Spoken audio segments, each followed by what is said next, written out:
In regard to automation, we are trying to build different robotic workstations for manipulation of parts, for testing. So, for example, this is a special magnetizer with AI, so it can, for example, adjust currents depending on the part. Then ET automated, you find rivets with camera, then produce trajectories and move, for example, from one point to another. This is ultrasound spot welds. I'll focus on automation of 3. So in R&D, we are working on these. So ultrasound testing, eddy current, visual testing, magnetic particle inspection, fluorescent penetrant inspection. Me, I work on these 3 because those are those that you can automate. You can, for example, take pictures.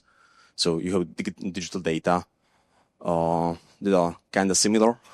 We can have one application, one solution for all 3 of these, and just change, for example, the AI model, the thing that will, for example, detect the cracks, detect the defects. So when we are talking about automation, first part is manipulation. I think that this is the easy part. So bell picking, beam picking, you need to pick the part, place it somewhere. Then there's handling in some interoperational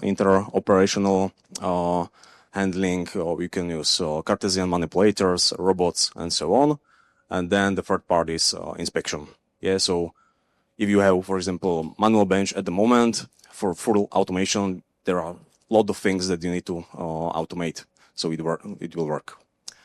Third point is data collection. So for that, we use different vision systems, so special cameras, special lenses. For that, data collection is the most important part here, and also it's really hard. Then we have evaluation, and in the end, if we know if the part is okay or not, we can sort it out. So as I said, those 3 methods that we are focusing now is visual testing, magnetic particle inspection, and fluorescent penetrant inspection. Other methods that can also be used with this system is, for example, digital radiography.